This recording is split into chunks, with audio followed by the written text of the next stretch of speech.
They are all tall people, as you can see. They are tall because of their doings, because of what they did. So we call them giants. Do you know giants? Yes. Have you heard about giants? They are the giants. So who would like to stand in the shoulder of giants? Thank you. Only one? 2, 3. You're already tall. 5, 6, 7, 8, 9. So, 10. To stand in the shoulder of giants, you need to learn something. You need to educate yourself. You need to become a child. Have you seen a big man standing on the shoulder of the giants? You see children standing on the shoulder of the giants. The children, their parents, or mainly father, is the giant in front of him. So why children, they like to stand in the shoulder of the giants? Why? Do you know why? Because children are to feel like giants. So they are curious. They love to imagine themselves that they are giants. What else? They are creative. They love to solve problems. And what last thing?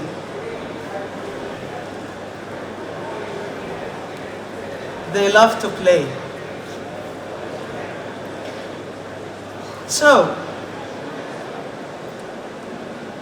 what does that relate to? Entrepreneurship. That's what we'll hear today.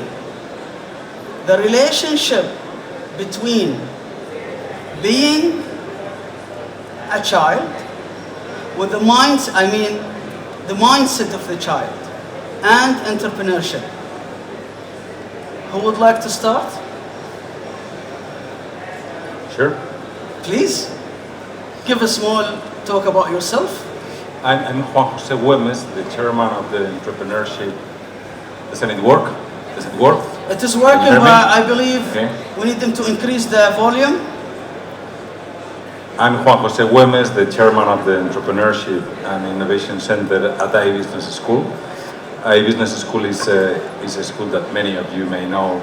It is ranking consistently among the top 10 worldwide since many years ago.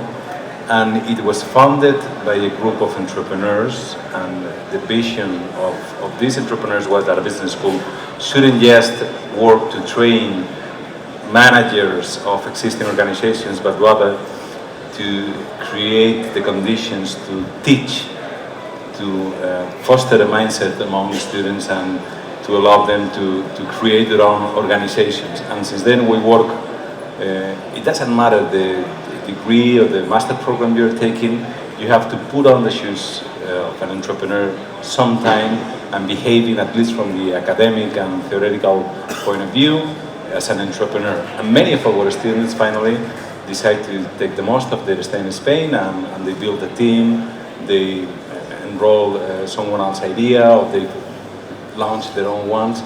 And that's why there are a lot of startups coming out from iBusiness School. Some of them you had the chance to know about the Insur Clock and about the Drums startup and many others that have been pitching today. So you have a giant who worked no, with the giants. entrepreneurs, the students. Our students are the giants actually.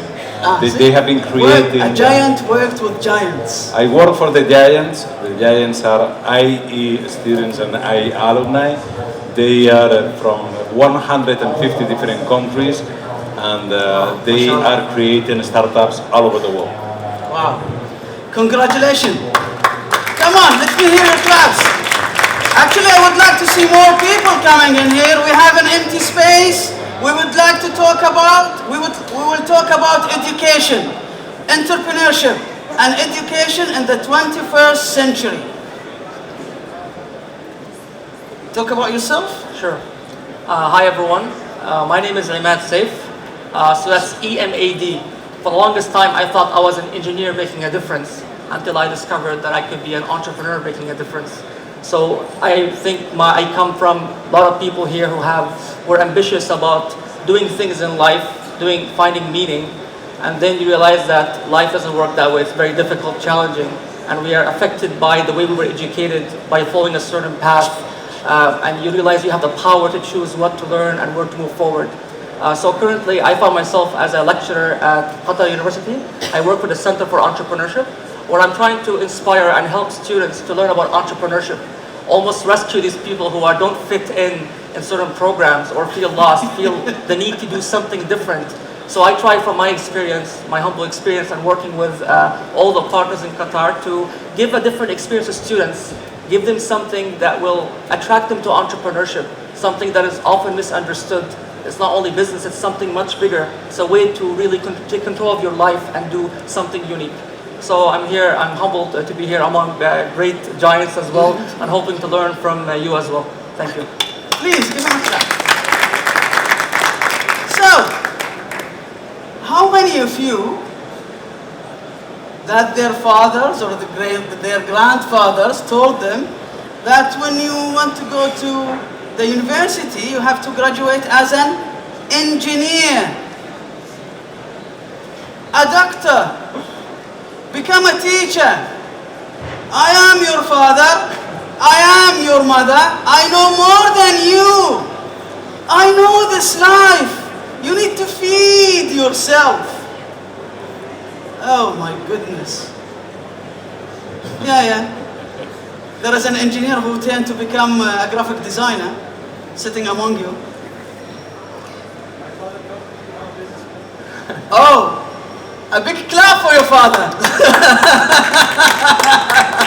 His father told him to become a businessman. That's changing the mindset. Dr. Maher? Thank you. My name is Maher Hakim. I'm the Managing Director of Qatar Science Technology Park. I'm also a professor at Carnegie Mellon University, Qatar, where I teach courses on entrepreneurship.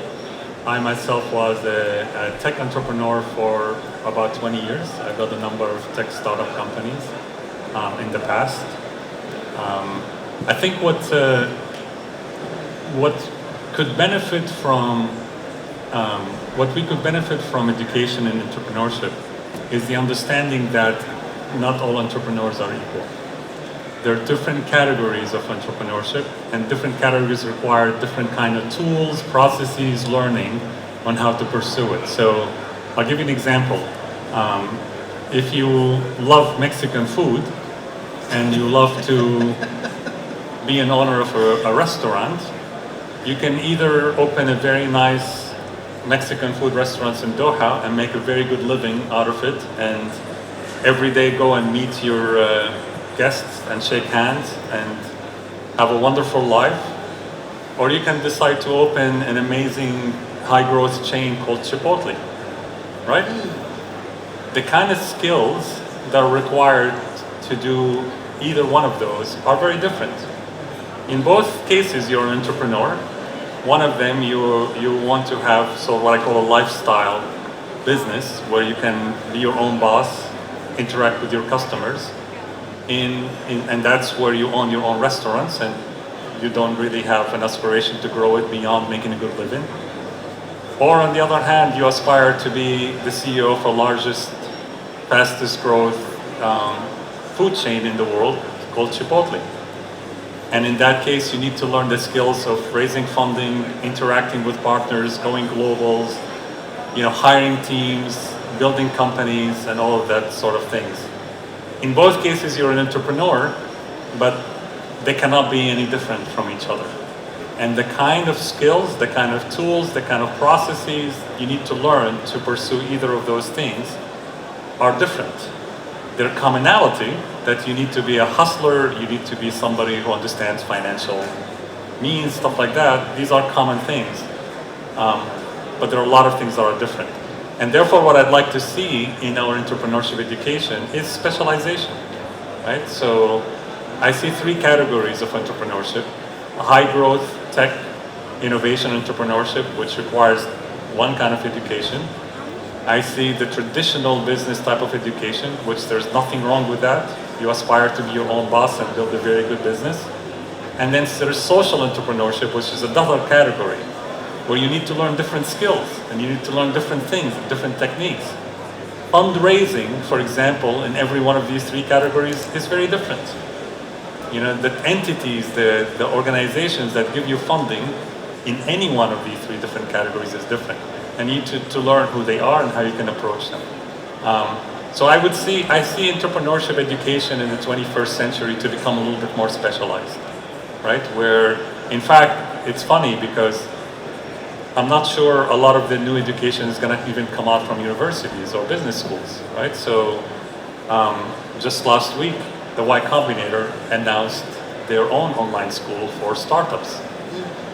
You know, they wouldn't have done that if they didn't realize there's a lack of educational curriculum in business schools at universities to teach the kind of things that they will invest in themselves. So we're going to see more and more of these things in the future. See, that's where we need a full transformation of our education system. The education system creates molds. You go to the school, you learn a certain way, you come out of schools, you become what? An employee. You obey, you follow. As Dr. Mahmoud, there is nothing wrong with that, but where is your curious mind? Where is your creativity? Where is your imagination? Where is your problem solving? Where is the risk taking? Where is the child within you? See, that's the missing link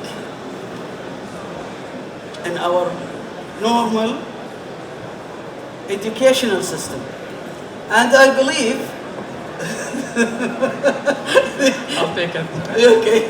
Hi everyone, my name is Rodolfo Gaba. I work for Hamad bin Khalifa University. I'm the director of the Executive Education Center. Now we approach entrepreneurship towards the further education. I know entrepreneurship is a long chain. I agree it should start from K-12 primary and secondary, and then at the university to have the mindset ready. I'm particularly interested in giving entrepreneurial education or entrepreneurship education to organization.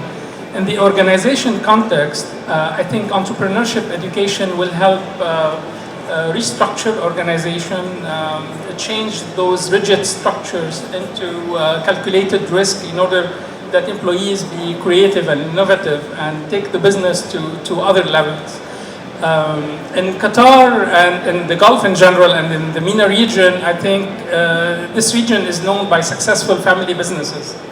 And family businesses, you know, are known, there's a famous saying that it's a business where the grandfather established for his children to enjoy and for his grandchildren to destroy. So with entrepreneurship education, we can help those grandchildren to be entrepreneurial and to take the business to another level, because few of those family business would survive in the long run. Yes, yes, definitely. See, now most of the family businesses in Qatar and in the Gulf region are declining. For other businesses to come out, like normal entrepreneurs. But that's raises a question. Homeschooling, which is education in your home. Like his father, when he told him, you have to become a businessman. I believe the experiment, let's call it, or the whatever been done by Mr. Jose in his space, he can share with us what is homeschooling, the idea, the mindset in the house, your parents, what they can put in your mind, what they can tell you, for you to go to the school, and from the school they can take it over and continue with your education, to educate you with something different than normal. But obviously, I mean, for any of us, if we see someone who's close to us starting a company and making of it many times a family project, not just a business, but it is something that all the family is concerned and all the family learns about the problems and all the family celebrates the success stories, then it is more likely that you become an entrepreneur. Mm-hmm. Okay. But I mean, if you are the son of let's say two public servants, it doesn't prevent you from becoming an entrepreneur, and there are many cases. So it doesn't mean that if your parents are entrepreneurs, you are going to become an entrepreneur, and if your parents are not entrepreneurs, I mean, no one is going to help you to become an entrepreneur. Unfortunately, life is a little bit more complex, and we take our own decisions. What I think is very important is what you said. I mean, we are born as homo entrepreneurial. Homo sapiens, homo entrepreneurial. We all are entrepreneurs. I mean, you don't need much more than looking at the children playing and how they behave and how they are problem-solving focused and how they play and how they're creative and how they can imagine a world without limits. And for some reason, when we go to the school, you know, the school begins to constrain everything and you know, to cut the capability, to reduce, to diminish the capability. They chop your wings, they mold you, they shape you. So I'll tell you something that I did 5 years ago. Because I have children, you know, and I like them I like them to become whatever they like in life, okay? But with no limits. I like them to behave and to think as entrepreneurs, even if they decide to do something different. And I co-founded with a group of friends and social entrepreneurs a foundation which is called Create. Create plays with the word create. It's something like create it yourself, okay? Create.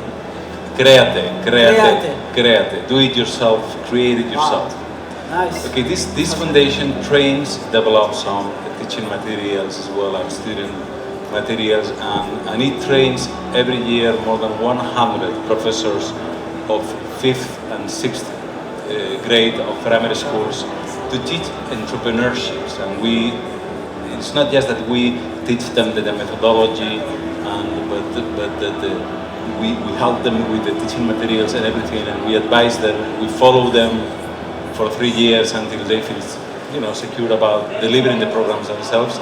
And now we have something like 100 public schools in the region of Madrid working with these methodologies, and we have finals every spring, and they come from every school. They have selected finalists and they compete to each other, and it is wonderful, you know, because these children, when you listen to these children pitching their projects and their dreams and everything, you realize that at least you have contributed to help them to have no inside limits, you know, for their own perspective as entrepreneurs or professionals.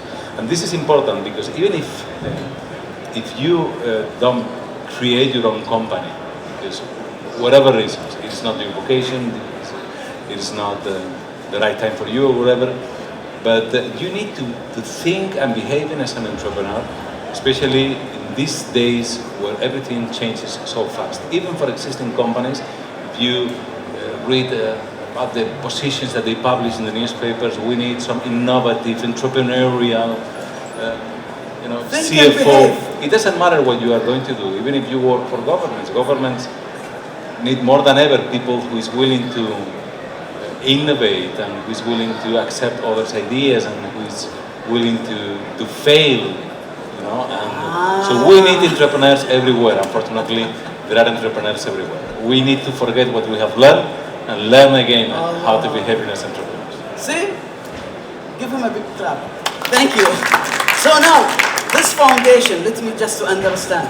This is a business foundation or this is like a social enterprise? It's a social enterprise, it is a non-for-profit. Indeed, we all have to invest our own money every year, but... That's what Dr. Maher was referring to. The third type of entrepreneurship, social entrepreneur. Finding a real need in your community and give it from your heart. What we need actually now is to follow this model in Qatar, starting with your home. Every one of us. What? How you will teach failure? The question to you, man. Because yes, they can don't punish failure. they will learn by themselves. So that's a great question. I used to look at failure as something really, really negative until I discovered what actually FAIL stands for. FAIL, F-A-I-L, stands for first attempt in learning. So we are taught, unfortunately. Maybe second. Maybe second, maybe third. But the idea is we are taught that we look at all these great entrepreneurs, Steve Jobs, Zuckerberg, a lot of them, and we assume that these people just don't fail, that they just succeeded. Maybe perhaps you define it. And I think that's the misconceptions about entrepreneurs, that they just take big risks, they quit everything and they jump. And we miss that they have taken a lot of steps incrementally to get to where they are. So they have failed. If you look at all entrepreneurs, look at their biographies, you'll find many of them have failed multiple times until they get there. So the idea is we need to teach young people or children from the beginning, or to unteach them that failure, that stopping is actually a problem, that you should actually keep continuing trying, experimenting with new things. And if you fail, just accept that entrepreneurship has a lot of failure in a sense. That's the nature of entrepreneurship. You're gonna struggle, and this struggle has learning. And just a last example, if you were to go here in Qatar, you want to go on a safari adventure, would you want to go with someone who has a shiny Ferrari who says, you know, I've never had any accident to go to the desert? Or would you want to go with someone with a nice old Land Cruiser that obviously has saw all the struggles, and this person, you know, has experience, that he can take you, he can teach you a lot of things. So we should look at failure in a more positive way and accept that it's okay. We all fail sometimes, but what matters is that we pick up ourselves and continue and we keep trying. wow, that's first. Thank you. You have a point, Dr. Maher. I think he said it perfectly, but I would add a couple of things that I do with my kids, right? Because it's people ask me, are entrepreneurs born or made? Right? And the question, it's really hard to answer. I think we were all born with all the skills that are possible, and as we evolve, we sort of suppress some of these skills. And I think the two elements that, as a father, I don't know if my kids are going to be entrepreneurs or not, but I think two important skills, that behavioral skills they need to learn if they decide to become entrepreneurs. One of them is adaptability to change, because as an entrepreneur, you don't plan, you react. You do plan, but the plan is not set in stone, because whenever you start executing your plan, things change and you have to constantly adapt. So adapting to change is key element, key skill for entrepreneurs to be able to succeed in entrepreneurship. And what I do with my kids is I just drive my wife crazy with that, but I constantly subject them to change. You know, it's almost the opposite of what my wife would want to do. They want to create an environment that's safe and secure for them, and I try to actually create changes for them so that they can learn that adapting to change is very important. The second thing that's important is understanding, again, back to the failure question, is what I love this word, the growth mindset. And the growth mindset basically says that learning is the most important thing out of everything you do. So whenever you're doing something, you should actually try to enjoy it, because you're learning something that's going to help you in the future. So the limited mindset tells you, I'm not good at something. The growth mindset will teach you that if I try harder, even if I don't succeed, I've learned something that carries me forward. So these are the two things that I think for kids are essential to learn. Then you start adding the sort of the practical things like financial literacy. You know, of course, to become an entrepreneur, you need to understand the value of money. You need to understand spreadsheet. You add things like ethics. To be a successful entrepreneur, you need to be ethics as part of your core things that you do. You need to be a good communicator, dealing with people, all of these things. And these are practical things you add to on top of this sort of important behavioral skills. See, you are all, so now you know what ingredients you need to put in that beautiful pot called the child, call it yourself. Now, we as adults, we can unlearn to learn something new. We have an old saying, I will say it first in Arabic, then I'll do my best to translate it to English, or maybe somebody will help me in that. في عندنا مثل يقول قط العود ما يتربى, which is in different language, you can't teach an old dog a new trick. But, sorry to say that, but what we say it in our language, we say the old cat, you can't raise an old cat. That's the pure translation. But it's no, you can unlearn something in you. And there we will go to the university. What you can teach us in the university, Mr. Rodolphe? What is, from your vision, what a system, again, word system, programmed. Remove the word system.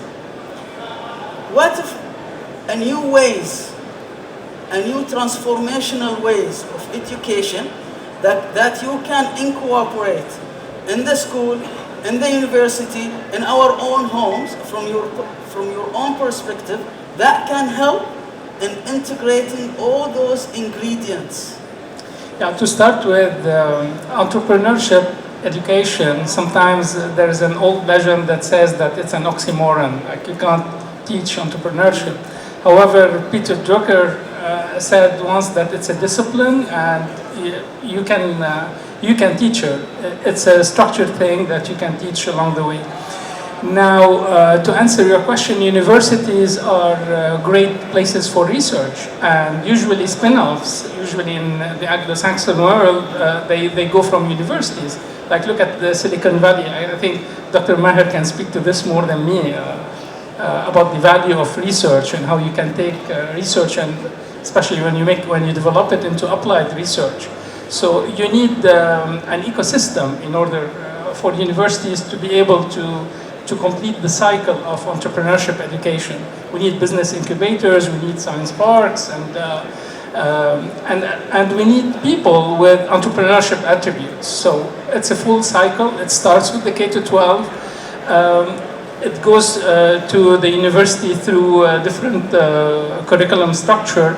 However, in my expertise as executive education, I think we go to the enterprises and we would like to teach the entrepreneurial mindset, because the last thing you want is a public administration that is rigid and resistant to change. You need those people to have the entrepreneurial mindset in order to be more productive, to do more with less, especially when there is a decline in funding. So we can have zillions of examples on this. Wow. Khalid, if I may add something to this. At Qatar University, for example, there's only so much you can do within the academic system. It's obviously slowed, some things need time to change. But through the centers for entrepreneurship, through incubation, through just mentorship directly with the students, you're able to really do much more and have an influence. So at the end, we cannot promise as entrepreneurship educators that at the end of the education, you're going to produce entrepreneurs, you're going to start companies. I don't think that's even a realistic goal to have. What we should aim for is try to inspire people to think differently. Because if you actually think entrepreneurially, just think in that way, you're going to be actually a super employee. Think of the skills that you get. So if you look at entrepreneurship as a personal development tool, that each of us can try new things and then figure out how can we incorporate this entrepreneurial mindset into our work, into our hobby. Perhaps someday we'll quit our job and do our own business. So it's really flexible. So I think just there's a lot of we can do in non-academic fashion through training programs. To mention one thing, we have a program, for example, called Irada, that we just ran 3 sessions here at QITCOM today and the day after, before as well. So we try to implement Irada to give inspiration to people to just talk about different topics like innovation, entrepreneurship in a really open format with a lot of interaction exercises, hopefully to spark.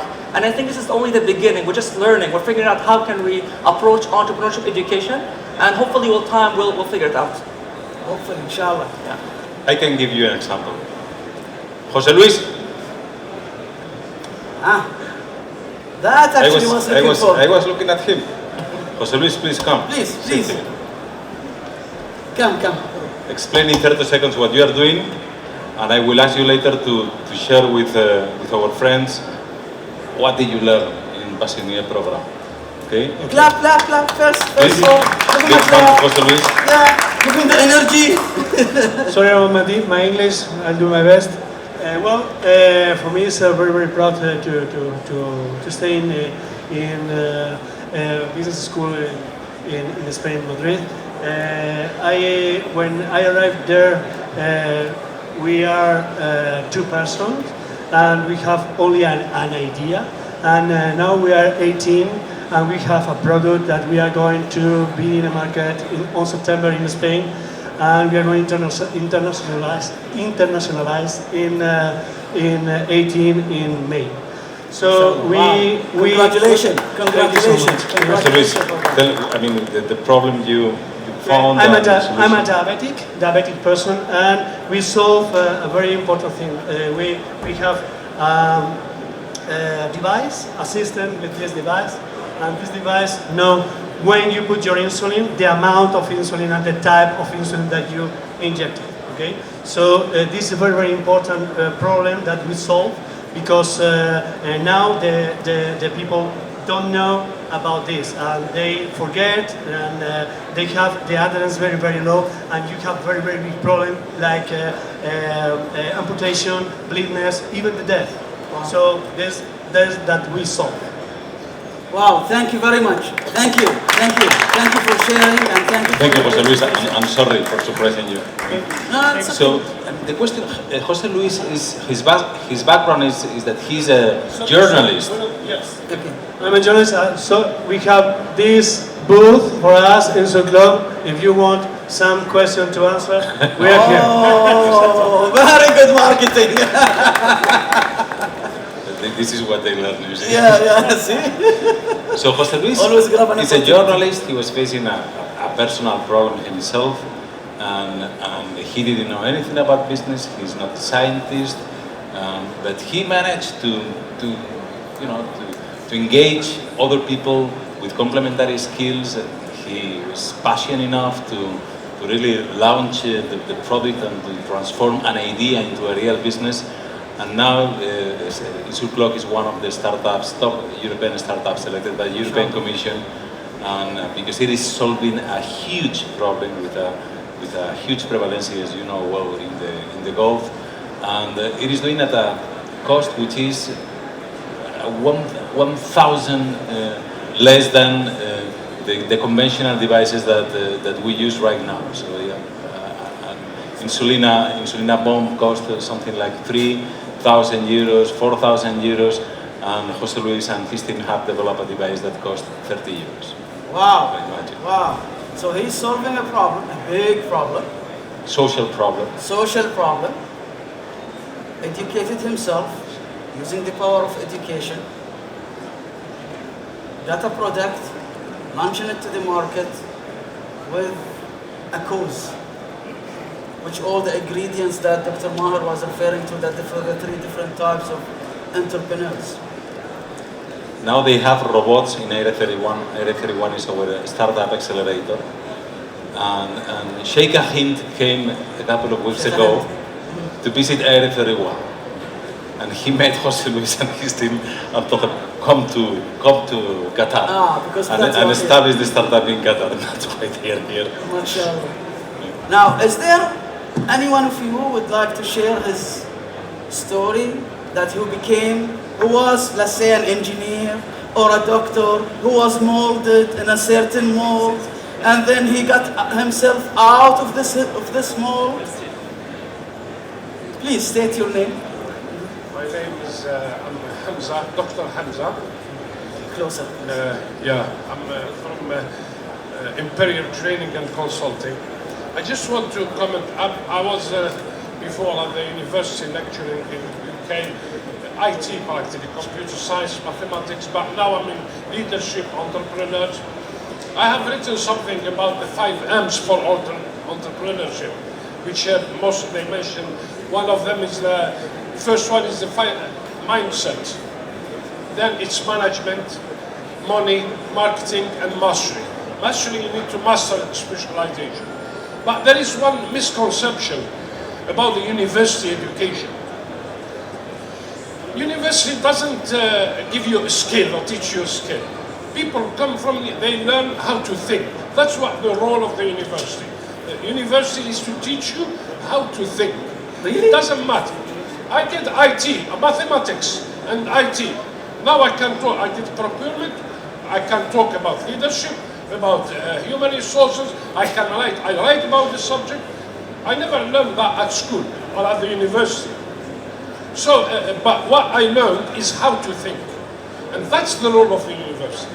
Now, when it comes to entrepreneurship, or an entrepreneur, we are not going, I mean, they can give you the ingredients that make an entrepreneur, but they will not make you an entrepreneur.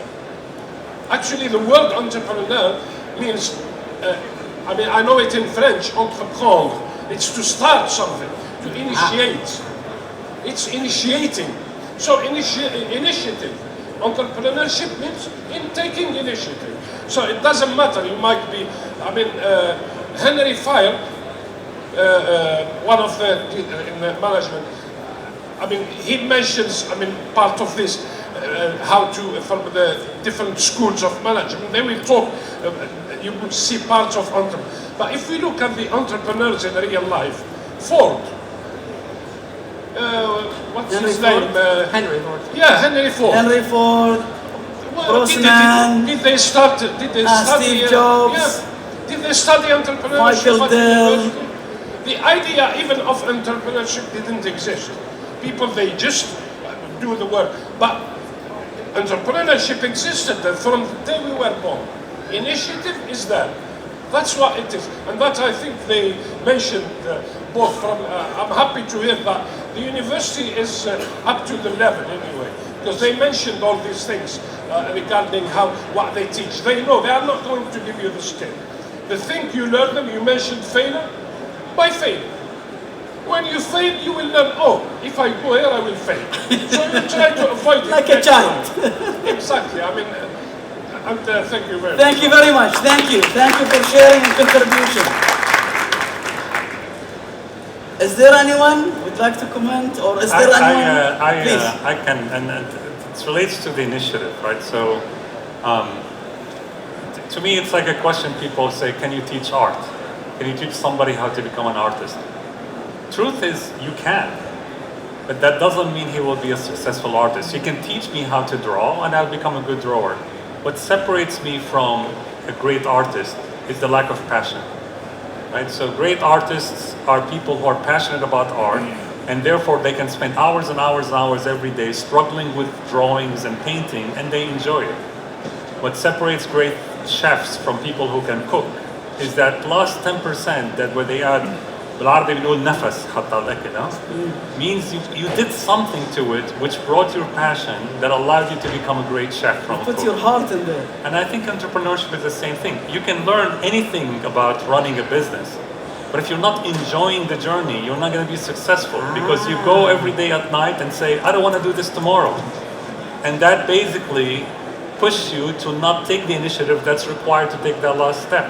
So it's the passion in what you're doing. It's the passion in the uncertainties. It's the passion of the constantly changing environment. It's the passion of hustling. All of these things, if you don't enjoy doing, you're not going to make you a good entrepreneur. Even if you know everything about starting a business and money and marketing and all of that stuff. Can you see the smiles in their faces? That's enjoying the journey. How to enjoy your journey? with a big smile in your face, because you are doing something that you love. You are doing something that you are passionate about. Oh. My heart. I'm in love with our entrepreneurship. Please, state your name. Hi, my name is Mu'taz. I'm actually a management consultant. I was born and raised here in Qatar. I moved to Germany. I have founded my company in Berlin. And I just have one question, and actually I have kind of perspective to the startups and entrepreneurship here in Doha, in Qatar. Actually, Qatar has all the resources that can be a really attractive place for all the companies. As I see, the most challenging part is money and the environment to do it. But unfortunately, Qatar is missing the human resources, and I want to hear from you much more the challenges that face Qatar to be one of the most important spots in the world for startups, because creativity and innovation is the new economy. Thank you. Sorry, the name was Mu'taz? Yes. Yes, Mu'taz. I think that's really a great question. And that's the role of entrepreneurship education. We have a lot to do, a big responsibility here to really educate and have influence. So just to give you perspective, a lot of future entrepreneurs start now being students. Some could be, but mostly now we can say in Qatar, for example, all future entrepreneurs, or many of them would be, for example, students. So if we don't come in and we raise awareness about what is entrepreneurship and isolate that from just being a business school, it's really a way of thinking. And in some ways, some universities and schools have made it mandatory to have entrepreneurship for a lot of people. Doesn't matter what you study, at least to be exposed to understand what it is. So I think, in a sense, that could really affect the human resources to have more skilled. On one side, there's a lot of attractive government jobs, especially for locals. So one of my struggles at university is to show the students that you don't have to quit your job. You can still quit your job. I mean, someone may disagree with me, but you can be a lifestyle entrepreneur, at least at the beginning. Kind of test the waters, see what's comfortable for you. So being an entrepreneur does not mean you have to, quit your job and just jump and take a big risk. So you can have a small project and gradually feel for it.